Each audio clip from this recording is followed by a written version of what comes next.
Bonjour à tous, j'espère que vous allez bien, moi ça va super. Aujourd'hui j'ai décidé de vous faire une vidéo pour vous présenter, pour vous parler un petit peu du véhicule qu'on avait avant la 106. J'ai décidé de vous parler du Picasso. Donc je vous en avais déjà un petit peu parlé sur la vidéo avant la vidéo, quand on a fait la vidéo présentation de la 106. Donc je vous en ai déjà un peu parlé. Donc là, j'ai décidé de vous en parler un peu plus en détail. Le Picasso. Donc le Picasso, c'est un véhicule qui appartenait à mon grand-père, à mes grands-parents. Mon père l'a récupéré et à la fin, il pouvait plus rouler sur la route, donc du coup, on l'a récupéré. Donc le Picasso, on l'a récupéré quand on l'a refait rouler pour la première fois, parce qu'en fait, il a terminé derrière, donc il a terminé, on va dire, à la ferraille. Il a terminé à la ferraille parce que euh, on l'avait garé à côté d'un tonneau pour mettre du feu dedans. En gros, on fait brûler un peu notre bois là, ce qu'on n'a pas besoin quoi. On le faisait brûler et en fait on l'avait mis à côté. Et en fait, tout l'avant du Picasso avait brûlé. Enfin tout l'avant, non pas tout l'avant, mais je sais plus c'est quel côté. Je crois que c'était le côté gauche. Le côté gauche qui a complètement brûlé. Donc du coup, ça servait plus à rien de rouler avec, enfin sachant que du coup il passait plus contrôle ni quoi que ce soit. Donc voilà. Et et du coup la première fois qu'on l'a redémarré, donc ils l'avaient mis derrière, ils l'ont laissé longtemps là. Et après on l'avait redémarré un été. Il avait dû brûler en hiver, parce que souvent on fait brûler les choses en hiver. Donc euh, en été, donc l'été, cet été-là, on l'avait redémarré. On a réussi à le redémarrer, etc. Et on était content, hein, on l'avait redémarré. Hop, du coup on était parti à la maison. On était parti à la maison. Euh, on est arrivé à la maison avec la voiture, voilà. Donc arrivé à la maison, on a fait des tours encore avec le Picasso. Et l'ouvrier voulait faire un tour aussi. Donc il a fait un tour, etc. Et il a pété le carter, malheureusement, en tapant un caillou, quoi. Et bref, il a pas fait exprès, etc. Et du coup, on l'a remis derrière, et puis on pensait pas le reprendre d'ici là, quoi. On pensait, oh, c'est bon, il est mort, quoi. Le carter, il est mort. Au final, au bout d'un moment, on s'est dit, on s'ennuie, donc go, on va réparer le carter. Donc, on a bien évidemment dû démonter le carter pour remettre de la. On avait mis, je sais plus trop comment ça s'appelle, c'est une genre de pâte qui solidifie, etc. Et bref, on avait remis. Donc, pour le démonter, on en a chié parce que en fait, les boulons étaient complètement. Ils étaient tous rouillés. Il n'y avait rien qui allait bien. Donc, on a dû y aller à la meuleuse, etc. Et donc, c'était très. On va dire, c'était long et tout. Donc, on a passé pas mal d'après-midi dessus. Donc, après ce problème réapparaît. Donc après ce problème réparé, on a remis de l'huile et tout, et il est reparti. Il est reparti plutôt tranquille, quoi. Et du coup, il a duré un bon moment avec nous, etc.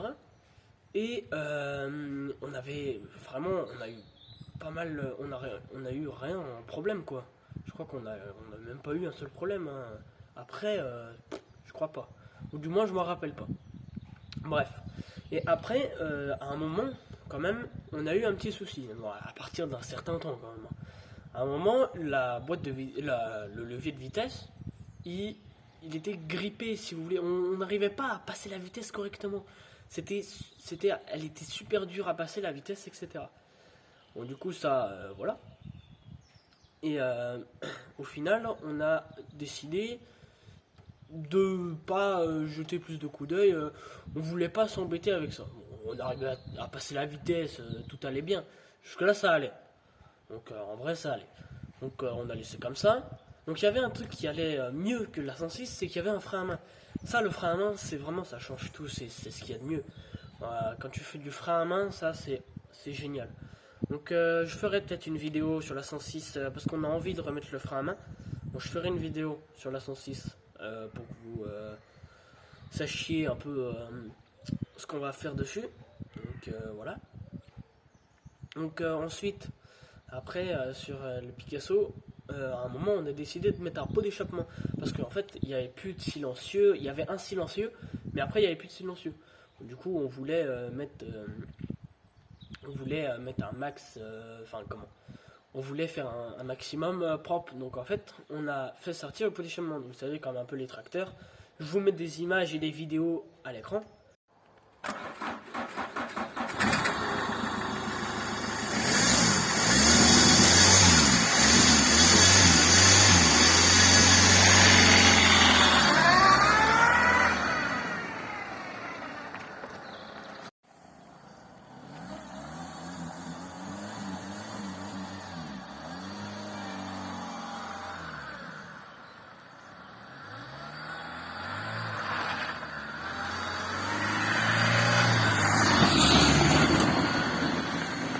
Donc voilà, donc en fait ça c'était un truc qu'on a bien aimé faire, on a vraiment apprécié le faire. Et en gros, donc voilà, donc on a fait ça et tout. Et arrivé un moment, ce pot d'échappement, il allait très bien, il tenait toujours, mais c'était au bout d'une semaine. Allez, au bout d'une semaine, on va dire, bah, un peu plus d'une semaine, et bah en fait, le Picasso, il était retourné dans le tas. Mais il était écrasé, quoi. En fait, oui, parce que du coup, j'ai loupé une étape, on n'a pas réparé, en fait, il est retombé en panne à un moment. Donc on l'a laissé, il ne voulait plus redémarrer. Et en fait, on pensait que c'était un truc super galère, donc on voulait pas se faire chier à faire ça. Vraiment, on n'en voulait pas. Donc, bah, du coup, on l'a laissé de côté quand même. On sait jamais. Et en fait, à un moment, on a découvert qu'en fait, c'était peut-être un truc super simple. Ça pouvait être un truc super simple. C'était ce qu'il y avait de plus probable. Et en fait, au final, quand on a eu cette idée, et bah, il était déjà de retourner dans le tas en fait. Comme ils pensaient que nous, on n'allait pas le réparer plus, et bah, ils l'ont remis dans le tas et donc voilà, ça en était terminé pour le Picasso. Donc tout ce qui est du Picasso, j'en aurais pas plus à vous dire.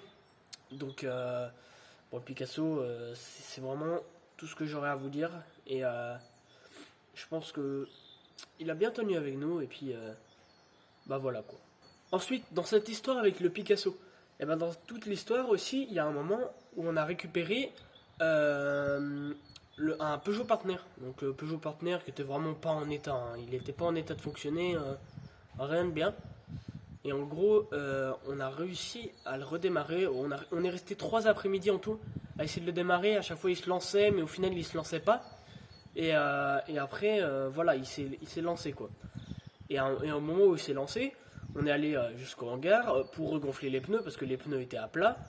Et, au final, en regonflant les pneus, le moteur s'est mis à fumer. Enfin, le moteur. Un endroit du moteur s'est mis à fumer le blanc. Et là, on s'est dit que c'était la merde et tout. Et en fait, du coup, on l'a éteint complètement. Et en fait, il n'a pas redémarré après. On a dû le remettre au transpalette jusqu'au fond là-bas. Et en fait, la raison pour laquelle il n'a pas redémarré, c'est qu'en fait, et pourquoi il a fumé, c'est qu'en fait, le Neyman, donc le démarreur, il est resté bloqué. Au niveau de la courroie. Vous savez, le démarreur, normalement, c'est juste pour faire tourner la courroie pour que le moteur il démarre. Et bah là, il était resté bloqué, il tournait, sauf qu'il n'est pas censé rester bloqué. Et donc, du coup, il s'est mis à fumer le blanc. Et du coup, on l'a éteint, et en fait, le démarreur, il était mort, quoi. En fait, on n'a pas réussi à redémarrer. On est resté encore 3 après-midi de plus, mais on n'a pas réussi à la redémarrer. Donc, du coup, bah, tant pis, hein, on n'avait pas d'autres véhicules, puis voilà. Quand on a redémarré le partenaire, on s'est dit, oh, ça serait super qu'il reste avec nous, comme ça on a 2 véhicules et tout, on pourra faire des courses et tout, et au final, non. Donc voilà. Donc, donc voilà pour tout ça. Donc pour le moment, on a la 106. On espère que la 106 restera longtemps avec nous. On va faire en sorte, toujours. Et après, on essaie, bien évidemment, si la 106 est morte, on essaiera toujours de retrouver un autre véhicule. On trouvera toujours, je pense. On a du monde autour de nous qui ont des véhicules comme ça. Bref, on trouvera toujours. Mais en gros, voilà. Bien évidemment, sur la chaîne, vous pouvez vous abonner et mettre un like. Vous êtes bien évidemment pas obligé. C'est si vous aimez le contenu, etc. Donc franchement, vous pouvez vous abonner. Ce serait super. Ça me ferait super plaisir. Ça fait plaisir de voir qu'il y a des gens qui s'abonnent, etc. et qui like. Donc voilà. Donc j'espère que cette vidéo vous aura plu. Vous pouvez aussi vous abonner à mon Instagram qui s'affiche à l'écran. Donc voilà, je fais des stories, des petites vidéos, etc. Donc vous pouvez vous abonner à mon Instagram. Et sinon, j'espère que cette vidéo vous aura plu. Moi, je vous dis à la prochaine.